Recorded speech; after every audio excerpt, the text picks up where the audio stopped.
పిల్లలకి మనీ గురించి నేర్పించాలా? ఒకవేళ నేర్పించాలి అంటే ఏ ఏజ్ నుండి నేర్పించాలి? ఇలాంటి క్వశ్చన్స్ మీకు కూడా ఉన్నట్లయితే ఈ వీడియో మిస్ అవ్వకుండా ఎండ్ వరకు చూడండి. నా పేరు లీలా.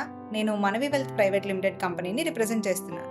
జనరల్గా మనం పిల్లలకి ఎలా మాట్లాడాలి, ఎలా చదవాలి, ఎలా రాయాలి అని నేర్పిస్తూ ఉంటాం. మనీని ఎలా హ్యాండిల్ చేయాలో నేర్పిస్తున్నామా? ఒకవేళ నేర్పించకపోతే గనక ఈ విషయాన్ని గుర్తుపెట్టుకోండి. ఫ్యూచర్లో వాళ్ళు ప్రతిరోజు మనీతో డీల్ చేయాల్సిన అవసరం పడుతుంది.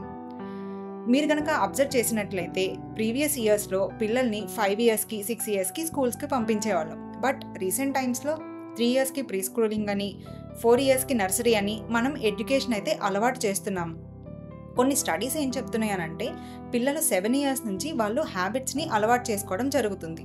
ఒకవేళ మనం గనక మనీ రిలేటెడ్ హ్యాబిట్స్ అలవాటు చేయకపోవడం వల్ల వాళ్ళు అమౌంట్ని ఎలా ఎర్న్ చేయాలి, ఎలా మేనేజ్ చేయాలి, ఎలా స్మార్ట్గా స్పెండ్ చేయాలి అని తెలుసుకోకపోవడం వల్ల ఫ్యూచర్లో వాళ్ళు ఏదైతే చూసి నేర్చుకుంటారో లేదు ఏదైతే వింటారో అదే కరెక్ట్ అని ఫాలో అయ్యే అవకాశం ఉంది. దీనివల్ల పిల్లలు ఫ్యూచర్లో మనీని ఎలా ఎర్న్ చేయాలో తెలుసుకుంటారు కానీ ఎలా గ్రో చేయాలో తెలుసుకునే అవకాశం ఉండకపోవచ్చు.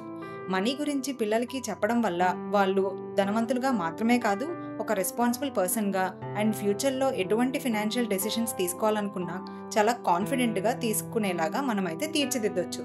So let's raise a generation that knows how to value, respect and earn money without chasing it blindly. Financial literacy అనేది ఒక కొత్త లైఫ్ స్కిల్ అనమాట. It should be start young. So మీ ఫ్రెండ్స్ అండ్ ఫ్యామిలీలో ఎవరికైతే ఈ వీడియో యూజ్ అవుతుంది అని అనుకుంటున్నారో ఈ వీడియో అయితే షేర్ చేయండి. అండ్ మనవి వెల్త్ యూట్యూబ్ ఛానల్ని సబ్స్క్రైబ్ చేయండి. మీరు కూడా మీ పిల్లలకి మనీ బేసిక్స్ నేర్పించాలి అని అనుకుంటే మేము ఒక డీటెయిల్డ్ సెషన్ అయితే చేయడం జరిగింది. అది డిస్క్రిప్షన్లో మీకైతే లింక్ ఇవ్వడం జరుగుతుంది. మీరు అక్కడికి వెళ్ళి వాచ్ చేయొచ్చు. Thanks for watching.